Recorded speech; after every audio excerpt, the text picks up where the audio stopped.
Hi,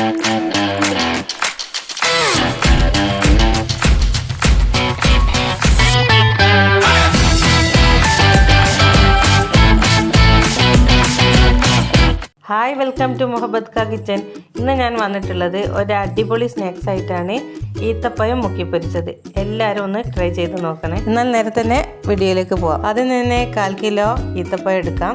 എന്നിട്ട് അത് നന്നായി കുരു കളഞ്ഞതിന് ശേഷം ഒരു പാത്രത്തിലേക്ക് മാറ്റാം. നന്നായിട്ട് ഉടച്ചെടുക്കണം. ഇതിൽ ഈത്തപ്പഴം കുറച്ച് ഡ്രൈ ആയി കിടക്കുകയാണ്. ഇത് നല്ല സോഫ്റ്റ് ആയിട്ടുള്ളതാണെങ്കിൽ പെട്ടെന്ന് ഉടഞ്ഞു കിട്ടും. നന്നായി ഉടച്ചെടുത്തിട്ടുണ്ട്. ഇനി ഇതിലേക്ക് 1/2 കപ്പ് തേങ്ങ ചിരവിയത് മിക്സ് ചെയ്ത് നന്നായിട്ട് കൈകൊണ്ട് കുഴച്ചെടുക്കണം. എന്നിട്ട് കൈവെള്ളയിലിട്ടിട്ട് ചെറിയൊരു ഷേപ്പിൽ പരത്തിയെടുക്കാം.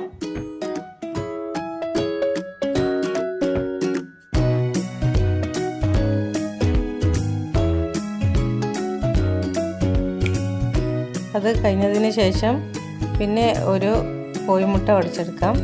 അതിൽ അല്പം ഉപ്പ് ചേർത്ത് മിക്സ് ചെയ്യാം.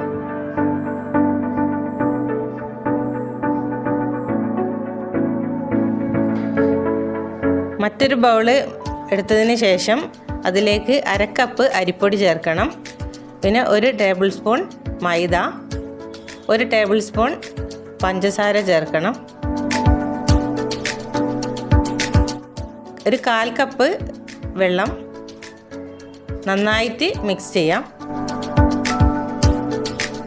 നന്നായിട്ട് മിക്സ് ചെയ്തതിന് ശേഷം നമ്മൾ കോഴിമുട്ട കലക്കി മാറ്റി വെച്ചില്ലേ, അതും ഇതിലേക്ക് ചേർത്തിട്ട് നന്നായിട്ട് കട്ടയില്ലാതെ യോജിപ്പിക്കുക.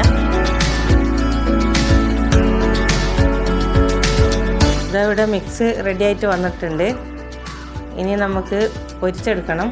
ഇതിനായിട്ട് പാൻ അടുപ്പിൽ വെക്കാം. കുറച്ച് ഓയിൽ ഒഴിക്കാം.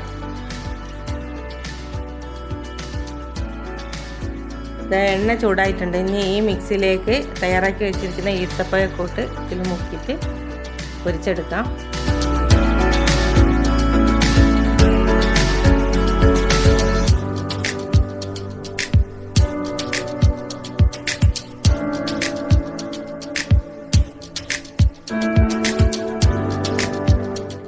ഒരു സൈഡ് നന്നായി മൊരിഞ്ഞ് വന്നിട്ടുണ്ട്. ഇനി മറു സൈഡിലേക്ക് തിരിച്ചിടാം.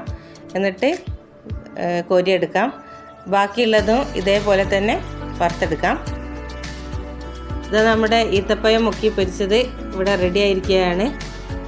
എല്ലാവരും ഒന്ന് ട്രൈ ചെയ്ത് നോക്കണം. അടിപൊളി ടേസ്റ്റാണ്. കുറഞ്ഞ ഇൻഗ്രീഡിയൻസേ ഉള്ളൂ. പ്രത്യേകിച്ച് കുട്ടികളുള്ള വീട്ടിൽ എന്തായാലും ട്രൈ ചെയ്ത് നോക്കണം. എല്ലാവരും കമൻറ്റിലൂടെ അറിയിക്കുക. എല്ലാവരും ഇതുണ്ടാക്കി നോക്കിയിട്ട് ഫീഡ്ബാക്ക് അറിയിക്കാൻ മറക്കരുത്. അപ്പോൾ എല്ലാവരും സബ്സ്ക്രൈബ് ചെയ്യുക, ഷെയർ ചെയ്യുക, ലൈക്ക് ചെയ്യുക. അപ്പോൾ നമുക്ക് അടുത്ത വീഡിയോയിൽ വീണ്ടും കാണാം. ഇതുപോലത്തെ കിടിലൻ റെസിപ്പിയുമായി ഇനിയും ഞാൻ വരുന്നതായിരിക്കും. അപ്പോൾ എല്ലാവരും സബ്സ്ക്രൈബ് ചെയ്യണം മറക്കരുത്. അതിൻ്റെ അടുത്തുള്ള ബെല്ലൈക്കൺ എനേബിൾ ചെയ്യാൻ മറക്കരുത്. എന്നാലേ നോട്ടിഫിക്കേഷൻ ലഭിക്കത്തുള്ളൂ. എന്നാൽ ഓക്കെ, താങ്ക് യു.